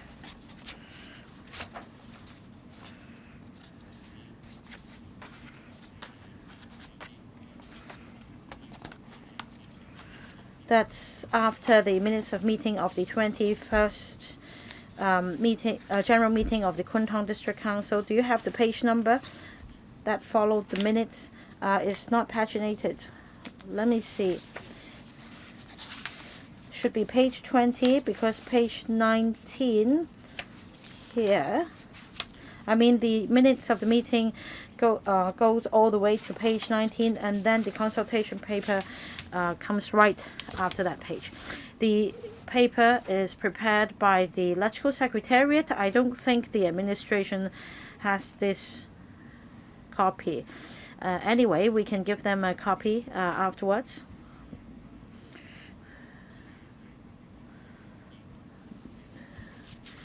So the CDD asked the consultant to look into this matter, and in the end, the housing department's comments were not taken up. Did you discuss with the housing department, as your goal is to speed things up to tie in with the population intake of the public housing project? Did you tell housing department about the justifications of your decision? For the liaison over the contract, the CEDD was in close liaison with the housing department. Every month, the CEDD and the housing department held coordination meetings. I want to reiterate that this exception clause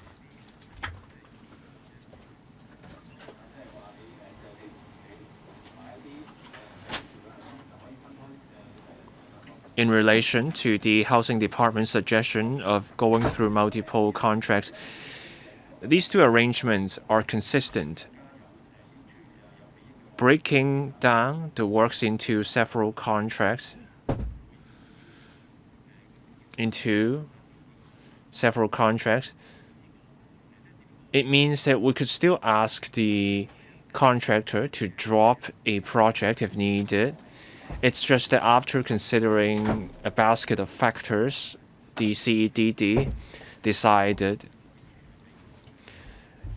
the benefits of having contractor A go ahead with the footbridges outweighed the costs.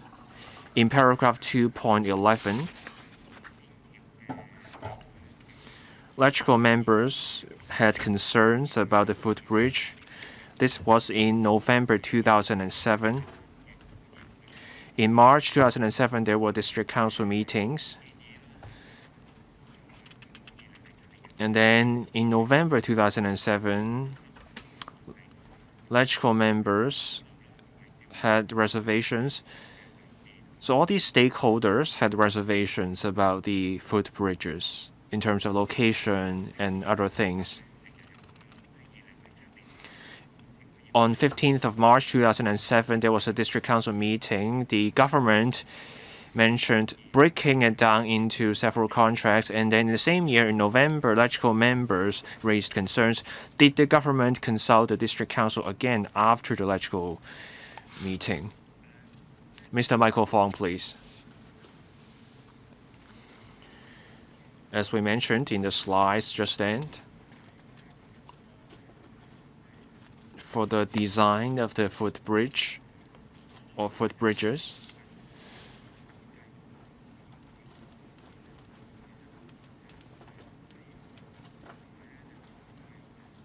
the district council and the local residents were part of the consultation process. There was liaison, and then the CEDD decided on the arrangement. I believe the CEDD team back then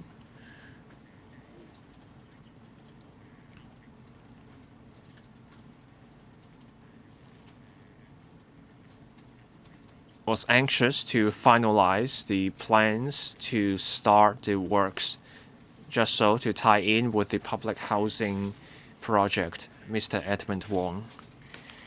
Mr. Fong said the team at CEDD was anxious for the project to start, but we are also eager to see that the money was well spent. In 2.13, that is paragraph 2.13, there was coordination with the local residents. In 2006 and earlier, district councils and the legislative council and also the housing department made comments on the footbridges.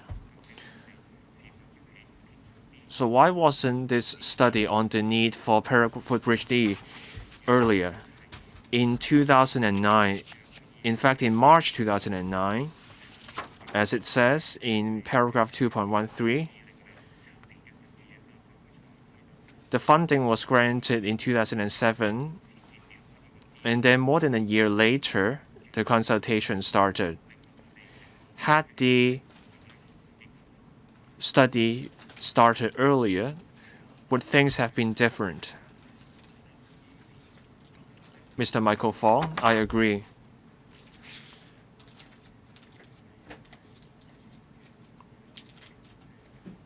The Housing Department pledged to conduct a review. Maybe my colleague from the Housing Department will have more to say on this. For the plan and the layout of the footbridge, it depended on the layout of the public housing project. In 2007 and 2008, the preparations were made. The officers back then had to wait till they got a clearer picture of the housing development plans before they could proceed. Over to Ms. Agnes Wong from the Housing Department. We normally don't do a second traffic review if the first one has been done, but for this project, we wanted to dig deeper into certain aspects. For example, the location of a public transport facility.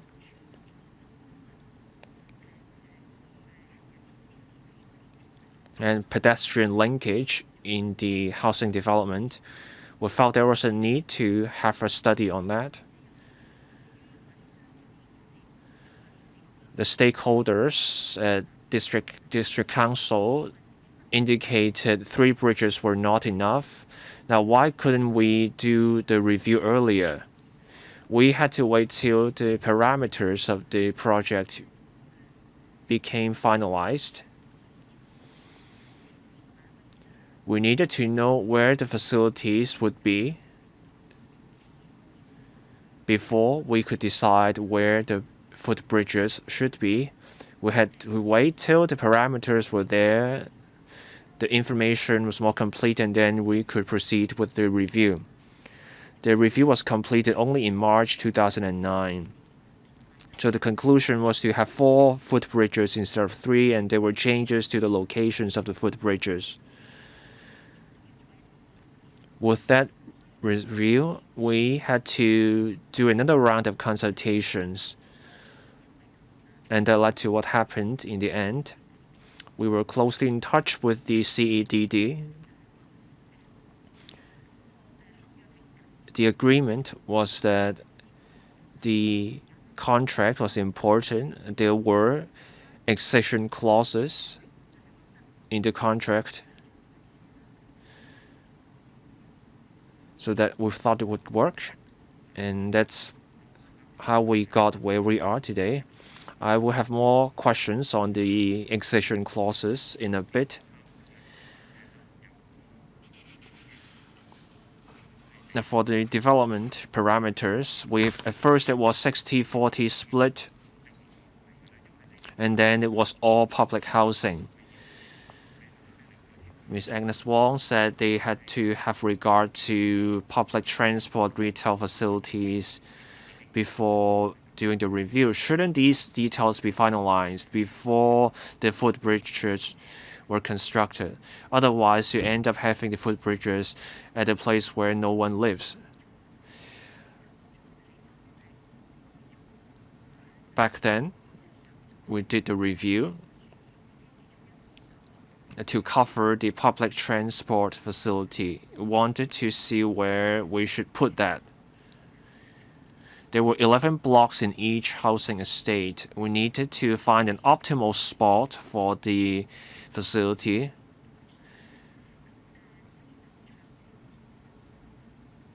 As for more details, I want to invite my colleague over here, Mr. Wong, Mr. Max Wong from the Housing Department.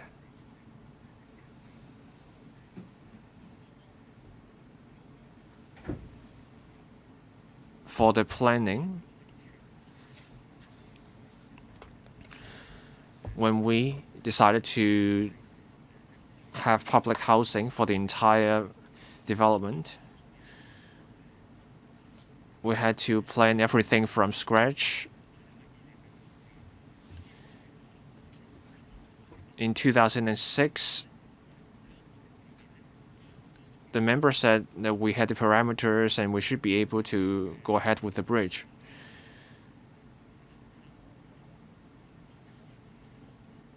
We had various consultations back then.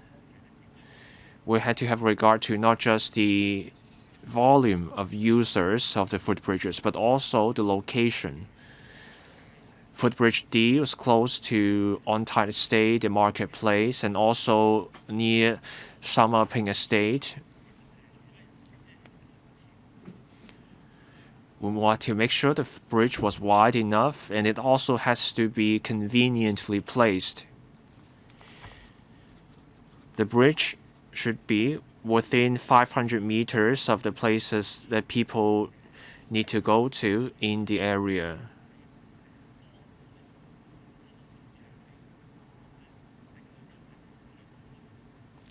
Once other things are finalized, and then we can have the review. So that explains the review only in 2008. So the assistant director is saying they wanted to put the footbridge where it was conveniently placed for different people to access the market. In 2006, in August that year, there was a district council meeting, and then in 2007, electrical members raised concerns, and all along the housing department made suggestions. District councils are part of the consultation process. The people there asked for changes to the footbridges. They saw the need to have the bridge in locations to make life easier, and they wanted to have footbridge D. They knew this in August 2006. Did the government see this?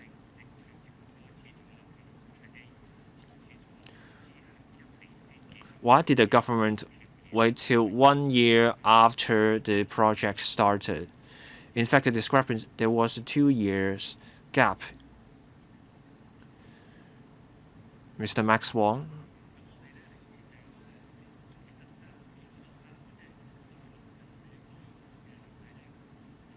Linkage with the nearby neighborhoods was important.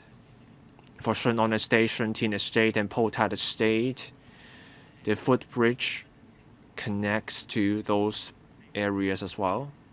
For On-Tai Estate, there was a site platform. We considered the number of units. There was a car park on the site platform. We need a comprehensive plan.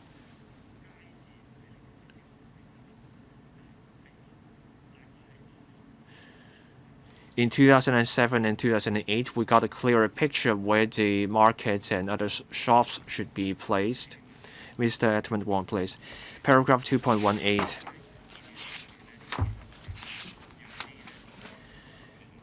There was a delay in the completion of Contract A. The government wanted to tie in the footbridges with the intake of the public housing projects, but the government failed to meet its deadline.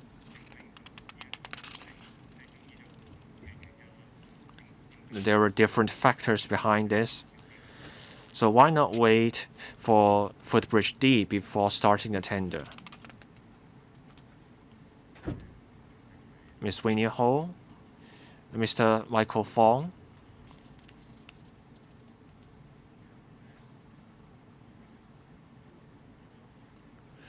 As we just said,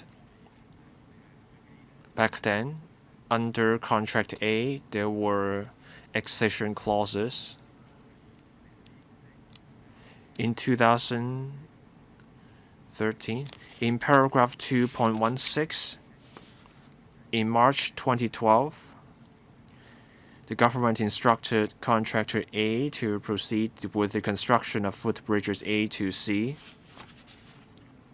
I don't have further information on this. You mentioned the accession clauses. Can you tell us in greater detail what these clauses mean?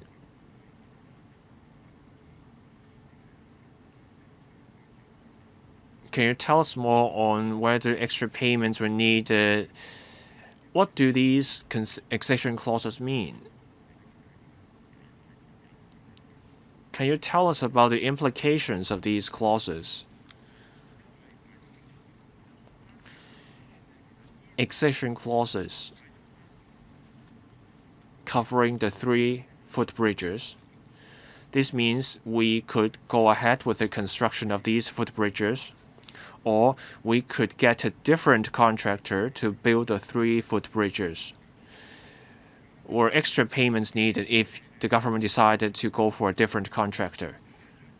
If we decided to remove the 3 footbridges, the government would not have to offer any compensation to the contractor. So that's why, even after the housing department suggested doing multiple contracts, the CEDD thought there would be little impact, little cost implication if you stuck to the clauses. Is that the case? Yes, Chairman. I will have more questions on these clauses in a moment. For paragraph 2.22, bracket E,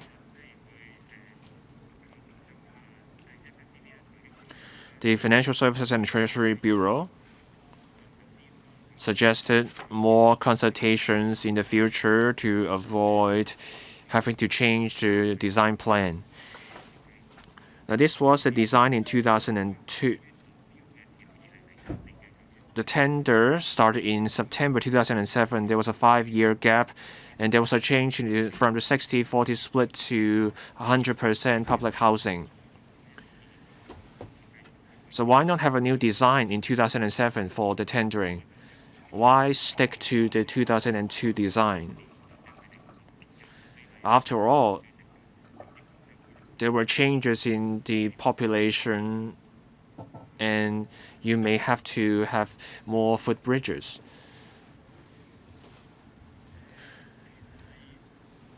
Thank you. In September 2007, we started tendering. We had just one design, that's the 2002 design. That was the design gazetted and approved.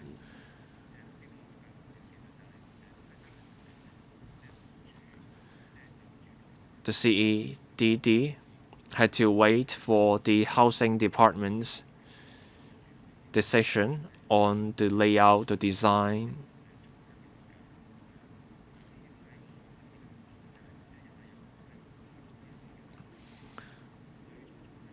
Given that change, the design will have to go through the Gazette again.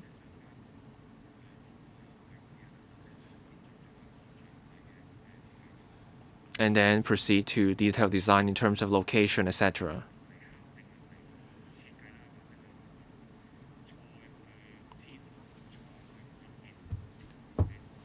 How much extra time would be needed if the CEDD waited for the revised design from the housing department and go through the consultations again?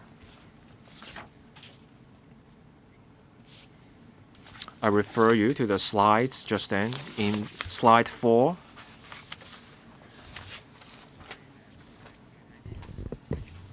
let me be more specific. In January 2008, Contract A started. In March 2009, the Housing Department completed the traffic review study, confirming the location and the layout of the 4 pedestrian footbridges. Gazetto happened next. In November 2009, the 4 pedestrian footbridges were gazetted. there was a full local consultation. So shortly after, in September 2010, the 4 gazetted footbridges were approved. So there was little controversy. And then there was the detailed design because this was approved. And then in a year's time, the CEDD completed the design. A few months later, a decision was made that was asking contractor A to construct footbridges A to C based on the revised design, and then we would have a separate contract for footbridge D. I will stop here, Chairman. Mr. Wong, my question was, if you had waited for the housing department for a new design, because you used the design made in 2002 and the housing split between public and private housing were different because for private housing the residents might be vehicle owners, and public housing you require more public transport. So if you had waited for the housing department's decision and redo the design and then call tenders again, what would be the difference?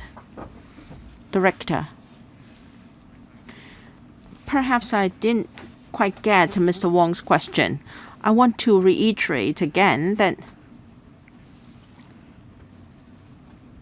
the tendering was done when the housing department had yet to start its review. And then after that, in 2009 March, it was completed, and then immediately we gazetted the new design. To answer Mr. Wong's question, if we had waited for the new design before we tendered for the 4 bridges under a new contract, as I said, having checked the records, the consultant and the CEDD back then did a very comprehensive review, coming to the conclusion that asking contractor A to construct footbridges A, B, and C would have benefits, would have more benefits than having a new tender. So we decided to ask contractor A to do the 3 bridges. So Mr. Wong is assuming that you had to do a new design and gazetto. He would like to know the time required for these procedures. He wanted to know the time so he could make an assessment. This can be seen in 2009 November. We gazetted, or rather in March 2009, we made the decision to, we decided on the layout. It took us about 2.5 years to complete the design afterwards. FSTB in para 2.22D said that in future, local engagement procedures should be improved and better assess the requirements of local residents and district councillors for infrastructure to avoid reoccurrence of similar situations. I'd like to know whether they have put in place such procedures to avoid reoccurrence of similar situations. Mr. Fong, we entirely agree to this suggestion. Were we able to confirm the design of the footbridges and then did the tendering, it would be ideal. But then colleagues in different offices are going about our daily work in this direction. But that situation was unique, as explained by colleagues. There were changes in policy leading to a full review of the layout and locations of the footbridges, so extra time was spent. Mr. Wong. No, Chair. FSTB proposed the CEDD to do that, and it was hard for the department not to accept that recommendation. I just want to know whether they have put in place established procedures, because we have to avoid recurrence of similar situations. You must have some procedures written down in order to do that. Internally, before tendering, we have a document. I don't know the Chinese term. It's called Project Administration Handbook. All the relevant requirements are in it. For instance, the design must be confirmed, and with public support or approval before we call tenders. This can be found in the latest internal requirements. That's clearly set out. Thank you, Mr. Wong. Can I continue? Para 2.23D talks about a single contract, contract 8, to build footbridges A to C. According to audit, there was no documentation on the justifications for adopting this single contract arrangement. Administration, how do you interpret this statement? How come there was no documentation on the justifications for adopting a single contract arrangement? Because the director has been using terms such as fully believe that there was a detailed assessment by the colleagues back then, but there was no documentation. So what really happened? Mr. Fong, documentation. That is documentation of factors having considered in coming up with this single contract arrangement. Indeed, we could not see any documentation, but let me add that this has been established in recent years. That is, in general, for all related projects, we will require our consultants to prepare an independent report to set out all the considerations for documentation purpose. So recently, in all consultancy contracts, we have this requirement. Thank you. Mr. Wong. So I believe that requirement has now been included in the project administration handbook, I believe. I don't know whether internal procedures are involved. I'd like to know the rank or the grade of officers to make this final decision. All reports from consultancy have to be approved by the officer personally responsible for signing the contract. Generally, we are talking about officers at the rank of assistant director or principal assistant director. Now, the relevant directorate grade officers can also delegate the authority to a rank below his, and the arrangement for contracts differ from one to another. Mr. Wong, last, para 2.24C, the director mentioned a number of times excision contract terms, hoping that it can save time and discharge part of the administration's responsibility. In discussion of Part 1, the director said that it was a flexible clause. I'd like to know whether that clause was ever invoked because either you do it or not, and as a result, you had 170 VOs. Is my understanding correct?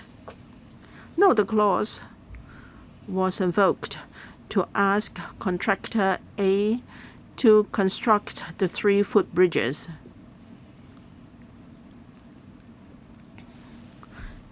$141 VOs, variation orders, were issued.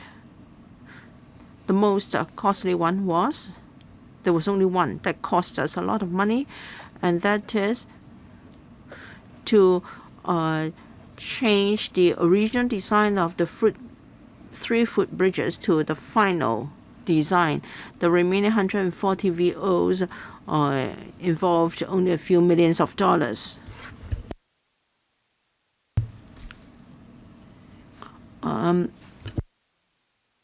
Made at the request of the department responsible for repair and maintenance in the future, and we were asked to make some variations, and those variations were minor.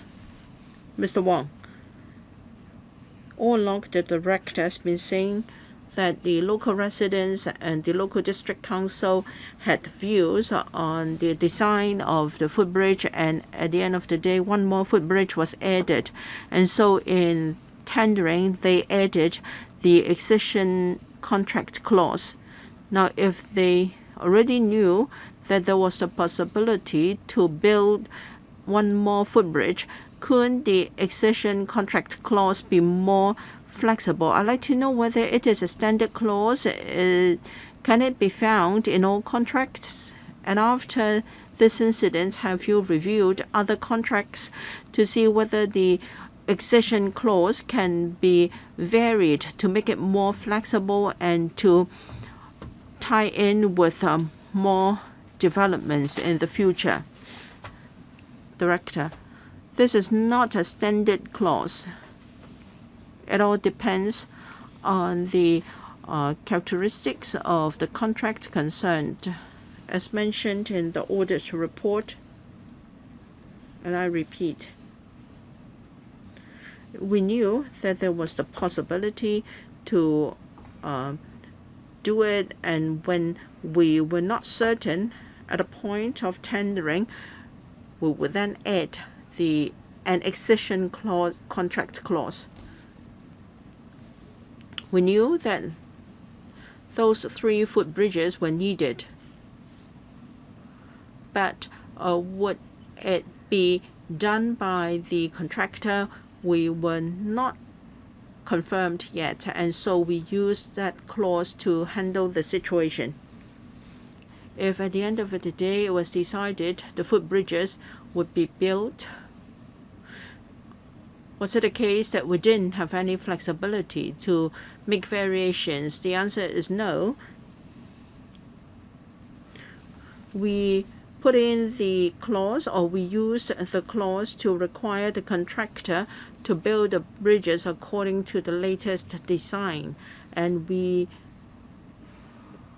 could ask the contractor to make the variations according to the clause.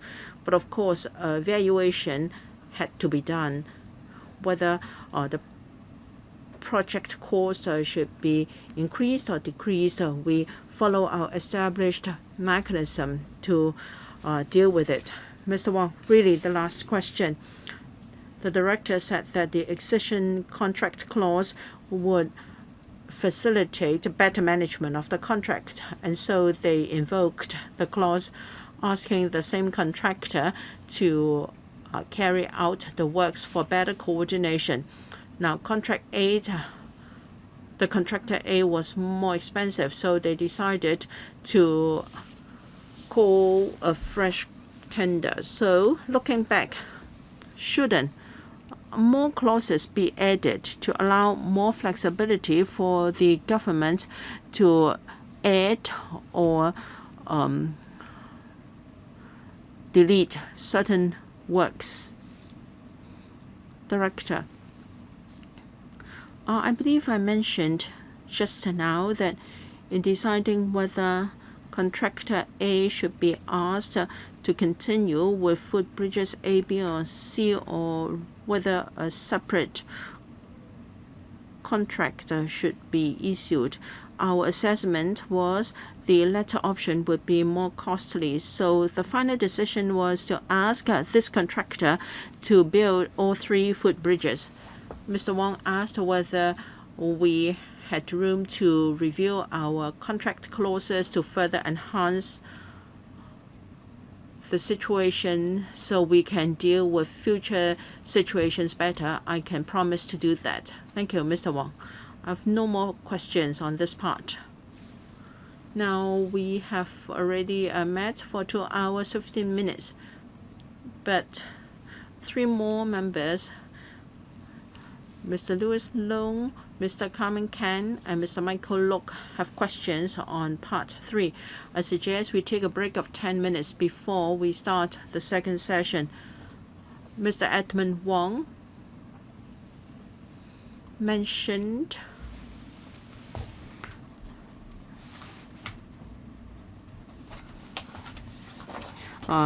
the District Council papers. In fact, we have already got the paper from the Secretariat. It's PAC number 97/2022/01.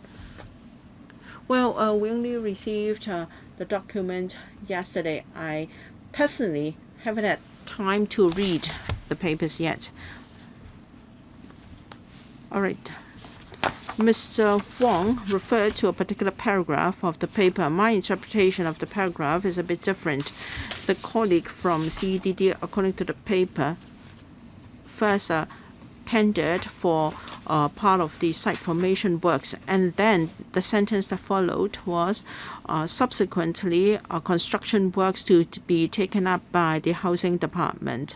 So first the CEDD will call tenders, and then a few years afterwards, public housing construction to be done by the housing department will follow. I think that is the sequence. It was not really referring to the footbridges. That was my interpretation. Any more supplement?